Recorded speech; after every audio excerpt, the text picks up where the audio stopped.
ఆధ్వర్యంలో జరుగు మీడియా సమావేశానికి ఇచ్చేసినట్టు వారందరికీ పాత్రికేయ మిత్రులందరికీ నా ప్రత్యేక ధన్యవాదాలు. ఈరోజు ఆంధ్రప్రదేశ్ మీద వివిధ రకాల కుట్రలు జరుగుతున్నాయి. రాజకీయ అభివృద్ధి లేకపోగా రాజకీయ కుట్రలో సాగుతూ ఈ రాష్ట్ర ప్రయోజనాలు ఇవన్నీ కూడా ఎక్కడికెక్కడికి స్తంభించిపోయినాయి. ఇలాంటి పరిస్థితుల్లో పీఠాధిపతుల ముసుగుల్లోని అలాగే ఒక విధమైనటువంటి డివోషనల్ ప్రొఫెసర్స్ గాను ఇలాంటి ఆలోచన విధానాలతో కొంతమంది దైవాత్మకమైనటువంటి ఆలోచన ధోరణితో ఉన్నటువంటి వాళ్ళు కొంతమందిని ఫాలో అవుతారు. అలాగే ఈ గరికపాటి నరసింహరావు గారిని కూడా చాలామంది భక్తులు హిందూ ధర్మాన్ని ఆచరించేటటువంటి వాళ్ళందరూ ఫాలో అవుతున్నారు. ఆయన ఈ మధ్యకాలంలో శృతి మించిపోయి దైవాత్మకమైనటువంటి సందేశాల కన్నా రాజకీయ పరమైనటువంటి అడ్వైజులు కూడా మొదలుపెట్టారు. గతంలో ఇప్పుడు మోదీ గారు ప్రభుత్వం వచ్చిన వెంటనే ఈ మోదీ ఒక్కడే ఈ భారతదేశానికి దిక్సూచి, మోదీ తప్ప మరొకడు నాయకుడు లేడు అని ఒక రాజకీయ ఉపన్యాసం చేశాడు. ఆ రోజు కొంతమంది నుంచి ఆయనకు విమర్శలు కూడా వచ్చినాయి. ఆయన దగ్గరికి వచ్చిన వాళ్ళు Bharatiya Janata party, Telugu Desam party, YSR Congress party వాళ్ళ అని కాదు, ఒక హిందూ ధర్మాన్ని ఆచరించేటటువంటి ప్రతివాడు మీ దగ్గరకు వస్తారు. మీరు ఏదో దైవత్వమైనటువంటి సందేశాలు చెప్తారు, ఒక డివోషనల్ అట్మాస్ఫియర్ వస్తుందని. అలా కాకుండా మీరు బియాండ్ ది లిమిట్స్ ఈరోజు శృతి మించిపోయి నిన్న మొన్న ఆంధ్రప్రదేశ్ పేరుని తెలుగునాడుగా ప్రకటించమంటారు. అసలు తెలుగునాడు అంటే అర్థమైంది తెలుసా? తెలుగునాడుగా ప్రకటించమని ఆయన ఒక పీఠాధిపతి హోదాలో ఉన్నాడు, ఒక గురువు, ఒక హిందూ ధర్మాన్ని బోధించేటటువంటి ఒక స్థానంలో ఉన్నారు. సో హిందూ ధర్మాన్ని ఆచరించేటటువంటి వాళ్ళు ఆంధ్ర అనే పదానికి అర్థం తెలియక మాట్లాడారా, రాజకీయ ప్రయోజనాల కోసం మాట్లాడారా అర్థం కాదు. రామాయణ పురాణ కాలంలో నుంచి దానికి ముందు నుంచి కూడా ఆంధ్ర అనే పదానికి ఒక ప్రముఖ స్థానం ఉంది. సీతమ్మ వారిని వెతికే టైంలో కూడా వాళ్ళ సేనల్ని ఆంధ్ర వైపు వెళ్ళి ఆయన సంచలన అన్వేషించండి అని కూడా చెప్పినటువంటి శబ్దం రామాయణాల్లో ఉన్నాయి. అలాగే ఆ రోజు నన్నయ్య, ఆదికవి నన్నయ్య, ఆయన రాసినటువంటిది ఏంటండి ఆంధ్ర మహాభారతం. ఆయనకి తెలియక, నన్నయ్య గారికి తెలియక ఈ గరికపాటి వారికి పెద్ద విజ్ఞానవంతులు కదా, వేదం చదివి విజ్ఞానవంతులు అయ్యి ఉండొచ్చు. వేదం చదివిన ప్రతి వాళ్ళు కూడా విజ్ఞానంతో ఉంటారని లేదు. ఆ రోజు రామాయణ మహాభారతాలను మీరు చెబుతూనే రామాయణ మహాభారత విలువల్ని కాలరాసేటటువంటి ప్రయత్నాలు చేస్తున్నారు. ఆ రోజు నన్నయ్య గారికి తెలీదా? ఆదికవి నన్నయ్య గారికి ఆంధ్ర మహాభారతం అని రాశారు. అలాగే బమ్మెర పోతన గారు శ్రీమద్ ఆంధ్ర భాగవతం అని రాశారు. ఇప్పటికీ 2000 సంవత్సరాలు అవుతుంది. మరి వాళ్ళందరికీ తెలియక 12వ శతాబ్దానికి ముందు అసలు తెలుగు అనే పదమే లేదు. సంస్కృతి, విజ్ఞానం, అలాగే సాంప్రదాయాలు, అలాగే ఒక పరిధి, ఇవన్నీ కలిపి తెలుగు అనే ఒక పదాన్ని ఉచ్చారణ చేసినాయి. ఇవన్నీ ఆయనకి చెప్పాల్సినటువంటి అవసరంగా, ఎందుకంటే ఆయనకి అన్నీ తెలుసు. ఇది ఏదో ఒక రాజకీయ ప్రయోజనాల కోసం చేసి ఇప్పుడే ఆంధ్రప్రదేశ్ ఎంతో అన్యాయం అయిపోయినటువంటి పరిస్థితుల్లో ఉన్నాం. ఇక్కడ అన్ని అవకాశాలు ఉన్నాయి. ఎంతో అభివృద్ధికి నోచుకున్నటువంటి ఈ రాష్ట్రానికి ఈరోజు శాపం వెంటాడుతున్నాయి. ఇలాంటి పరిస్థితుల్లో తెలుగునాడు, ఆయన పండిత మహాపితుడు. తెలుగునాడు అంటే అర్థం, నాడు అంటే ఏంటి? తమిళనాడు చూసి మనం వార్తలు పెట్టుకుంటా, తమిళనాడు అంటే దేశం అని, తమిళ దేశం అని. అలాగే ఎన్టీ రామారావు కూడా ఒకప్పుడు తెలుగుదేశాన్ని దృష్టిలో పెట్టుకొని తెలుగు నాడుగా మారుస్తే బాగుంటుందని అంటే ఆ రోజు మేధావర్గం అంతా ఎన్టీ రామారావుకి ఆంధ్ర గొప్పదనం కోసం చెప్పారు, ఆంధ్ర ప్రాముఖ్యత కోసం చెప్పారు, ఆంధ్రాకు ఉన్నటువంటి ఆ అక్షరానికి ఉన్నటువంటి శక్తిని చెప్పారు. రామాయణ మహాభారత కాలం నాటి కన్నా ముందు నుంచి ఆంధ్ర అనే ఒక పదం ఏ స్థాయిలో ఈ భూమండలం మీద ఒక శాసించారో, శాసనకర్తగా ఉందో ఆ రోజు అందరూ కూడా చెబితే ఎన్టీ రామారావు గారు ఎంతో విజ్ఞతతో ఆ ఆలోచనని విరమించుకున్నారు. నిన్న కాక మొన్న ఈ గరికపాటి నరసింహరావు గారు మళ్ళీ ఎన్టీ రామారావు గారి మీద నిందేస్తున్నారు. ఎన్టీ రామారావు గారు ఆ రోజు కోరుకున్నారు. ఎన్టీ రామారావు గారు నిజంగా అనుకుని ఉంటే ఆయనకి గొప్ప మ్యాండేట్ వచ్చింది. ఆయన అనుకుంటే ఏ పనైనా చేసేసేవాడు. ఆయనకి ఆ పేరు కూడా ఉంది. తెలుగునాడు కరెక్ట్ అనుకుంటే ఆయన ఎప్పుడో చెప్పాడు. తెలుగునాడు అంటే ఆ మీనింగే లేదు. అసలు నాడు అంటే తెలంగాణ, తమిళనాడులో దేశం అని అర్థం. ఆంధ్రాలో వచ్చేటడికి 12వ శతాబ్దం తర్వాత తెలుగు ఉచ్చారణ ఎక్కువగా వాడుకలోకి వచ్చింది. నాడు అంటే నేడు, ఆనాడు అనే 4-5 రకాల, ఈనాడు, ఏనాడు అనే పద ఉచ్చారణలోనే తేడాలు వచ్చేస్తాయి. మన తెలుగు వేరు, తమిళ వేరు. ఆ మాత్రం తెలియక ఆయన మాట్లాడారని నేను అనుకోను. రాజకీయ ప్రయోజనాలు, రాజకీయ ప్రలోభాలు ఈ రాష్ట్రాన్ని అస్తవ్యస్తం చేయాలి, ఏదో ఒక వివాదాలు సృష్టించాలి. ఎలాగ దేశభక్తిని రోజు రోజుకి దిగజార్చేస్తున్నారు. ఎందుకంటే ప్రభుత్వాల మీద నమ్మకలేక. అలాగే ఈరోజు ఇక్కడ ఉన్నటువంటి ఆంధ్ర నిజాం ప్రభుత్వంలో ఆ రోజు పెద్ద స్థాయిలో ఉద్యమాలు జరిగినాయి. నిజాము రాజు ఆంధ్ర అనే పదాన్ని తీసేస్తే మీకు మీ డిమాండ్స్ నెరవేరుస్తామంటే ఆ రోజు ఆంధ్ర అనే పదాన్ని తీయడానికి ఆ రోజు ఉద్యమకారులు ఎవరు కూడా సహకరించలేదు. ఆంధ్ర అంటే ఒక పవిత్రత, ఆంధ్ర అంటే ఒక డివోషనల్ టెక్నాలజీ. మేము తీయం. ఆంధ్ర అనే పదం నుంచి ఆ రోజు ఎన్నో ఉద్యమాలు ఉన్నాయి, పురాణకాల చరిత్రలు ఉన్నాయి, అలాగే ఉద్యమాలు ఉన్నాయి. ఆంధ్ర మహాసభ ఆవిర్భవించింది ఆంధ్ర అనే పదం నుంచే. అలాగే జయాంధ్ర ఉద్యమం. ఈరోజు ఆంధ్రప్రదేశ్, యావత్ ఆంధ్రప్రదేశ్ అంతా కూడా ప్రజల్లో ఒక చైతన్యాన్ని తీసుకొచ్చింది. ఈరోజు అఖండ భారతదేశంలోనే జయాంధ్ర ఉద్యమం లాంటి గొప్ప ఉద్యమం ఎక్కడా పుట్టలేదు. యావత్ భారతదేశంలోనే ఆంధ్రాకు ఉన్నటువంటి ప్రాముఖ్యత, ఆంధ్రాకు ఉన్నటువంటి ఒక గొప్ప త్యాగాలు ఏ రాష్ట్రానికి లేవో అదృష్టం.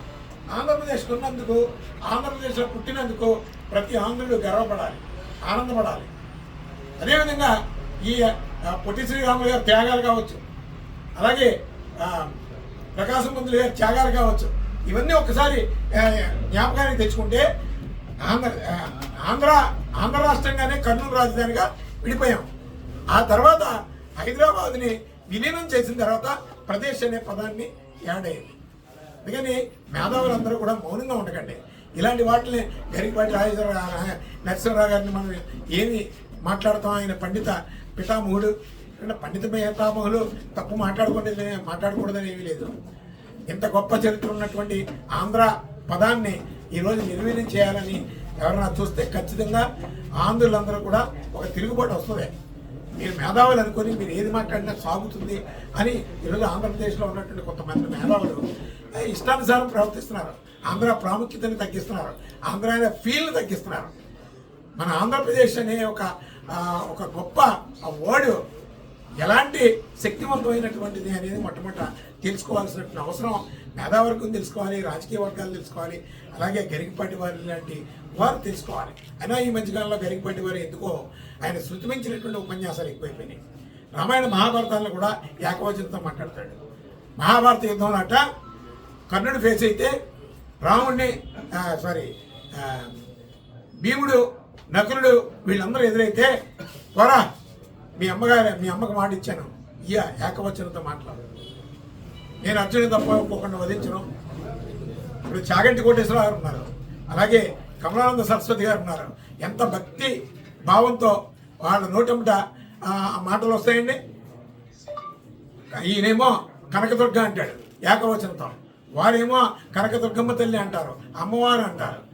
ఇప్పుడు మతపరమైనటువంటి ధర్మ ప్రకారం వచ్చేటటువంటి కొన్ని మనోభావాల్ని గాయపరిచే విధంగా ఉండకూడదు.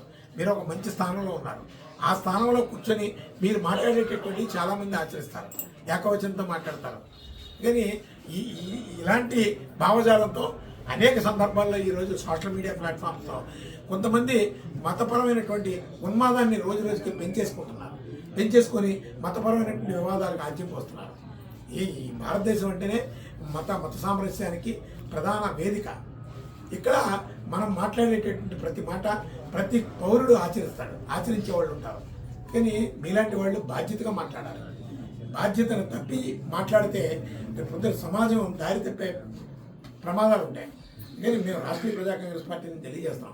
లాస్ట్ టైం కూడా రామాయణ మహాభారతాల కోసం ఇదే గరికపాటి వారు కొద్దిగా ఏకవచనంతో మాట్లాడితే మేము ఆ రోజు చెప్పడం జరిగింది. ఈరోజు అంటే చిరంజీవి గారిని మేము కట్టడి చేయగలిగాం ఒక సభలో, అంటే నేను ఏది మాట్లాడినా చెల్లుబాటు అవుద్ది అనే ఒక మితిమీరినటువంటి అహంతో ఈరోజు గరికపాటి నరసింహరావు గారు ఇంకా రామాయణ మహాభారతాన్ని, హిందూ ధర్మాన్ని, అలాగే మతపరమైనటువంటి ఒక దైవాత్మకమైనటువంటి వాతావరణాన్ని ఈరోజు మీ ఇష్టానుసారం మాట్లాడదామంటే చూస్తూ కూర్చోడానికి కొంతమంది రాజకీయ బానిసలు ఎవరన్నా ఉండొచ్చు. మీ మూలంగా రాజకీయ ప్రయోజనాలు కొంత ఓట్ బ్యాంక్ని పొందగలిగే కొన్ని రాజకీయ పార్టీలు మిమ్మల్ని సమర్థిస్తాయి, మిమ్మల్ని ఖండించాం. మాకు ఈ దేశ గౌరవం, ఈ దేశ ప్రతిష్టే ముఖ్యం. అలాగే ఆంధ్రప్రదేశ్లో ఉన్నటువంటి ప్రతి మూల ప్రతి ఆంధ్రుడు కూడా భద్రతగా ఉండాలి, అభివృద్ధి చెందాలనే ఒక ప్రధాన కాంక్షతో ఉన్నటువంటి పార్టీ రాష్ట్రీయ ప్రజాకాంగ్రెస్ పార్టీ. కానీ గరికపాటి వారికి మొట్టమొదట మీ మైండ్లో ఉన్నటువంటి తెలుగునాడు అనే పదాన్ని మొట్టమొదటి ఉపసంహరించుకొని ప్రభుత్వానికి మేము చెప్తున్నాం, ఆంధ్ర రాష్ట్రం, ఆంధ్రనాడు ఏదైనా సరే మీరు ఆంధ్ర అనే పదాన్ని మీరు గౌరవించాలి. ఆంధ్ర అనే పద భావజాలంతోనే ఈ ఆంధ్రప్రదేశ్ని ముందుకు తీసుకువెళ్ళాలని చెప్పి ఈరోజు కేంద్ర రాష్ట్ర ప్రభుత్వాలకి రాష్ట్రీయ ప్రజా కాంగ్రెస్ పార్టీ ద్వారా తెలియజేస్తున్నాం. భవిష్యత్తులో ఆంధ్ర అనే పదాన్ని, ఆంధ్ర అనే ఒక ఉద్యమ భావజాలాన్ని కొంతమంది కొన్ని శక్తులు కొన్ని రాజకీయ ప్రయోజనాలకి బానిసలుగా మారి ఆ పదాన్ని ఎక్కడికక్కడ తగ్గించేస్తున్నారు. కానీ ప్రతివాడికి ఆంధ్రుడు అనే ఒక కసి, ఎందుకంటే ఆంధ్ర అనే జయాంధ్ర ఉద్యమం స్వాతంత్ర పోరాటం కన్నా చాలా పెద్ద ఉద్యమం. ఈ ఆంధ్రప్రదేశ్ నుంచి, ఇప్పుడున్నటువంటి ఆంధ్రప్రదేశ్ నుంచి ఆ రోజు ముల్కీ రూల్స్కి వ్యతిరేకంగా ఆవిర్భవించినటువంటి జయాంధ్ర ఉద్యమంలో యువత ముసలివాళ్ళు రోడ్లెక్కి నన్ను కాల్చండి అని చెప్పి రొమ్ము చూపించినటువంటి చరిత్ర. దురదృష్టవశాత్తు ఆ ఉద్యమం భావితరాలకు తెలియకుండా కాస్త తెరమరుగు చేసేస్తున్నారు. ఎందుకంటే కొంతమంది చరిత్ర, కొన్ని రాజకీయ పార్టీల్లో ఉన్నటువంటి కొంతమంది మూల విరాట్ల చరిత్రలో తెరమరుగు అయిపోతాయని జయాంధ్ర ఉద్యమ చరిత్రని తెరమరుగు చేస్తున్నారు. ఆ రోజు జయాంధ్ర ఉద్యమం తెన్నిటి విశ్వనాథం గారు, అలాగే గౌతు లచ్చన గారు, కాకాని వెంకటరత్నం గారు లాంటి ఒక గొప్ప ఏ బలహీనతలు లేనటువంటి వ్యక్తులు, వారి ముగ్గురి సారథ్యంలో వేల లక్షల మంది ఆ ఉద్యమాన్ని బలోపేతం చేశారు. ఆ రోజు కూడా కేంద్ర రాష్ట్ర ప్రభుత్వాల కుట్రతో ఆంధ్రప్రదేశ్ రాజకీయంగా ఎదిగితే ఢిల్లీలో కొంతమంది కోసాలు కదులుతాయి అనే ఒక ఆలోచన విధానంతో ఆ రోజు నుంచి ఈ రోజు వరకు కూడా ఆ కుట్రలో ఆందోళన జరుగుతూనే ఉన్నాయి. కానీ ప్రతి వ్యక్తి నా ఆంధ్ర, నేను ఆంధ్రుడిని అనే భావజాలంతో ఆంధ్రప్రదేశ్ని కాపాడుకోవడానికి ముందుకు నడవాలని చెప్పి ఆ దిశగా రాష్ట్రీయ ప్రజా కాంగ్రెస్ పార్టీ భవిష్యత్తులో ఒక ఉద్యమ కార్యాచరణ కూడా సిద్ధం చేస్తుందని చెప్పి ఈ సందర్భంగా తెలియజేస్తాం.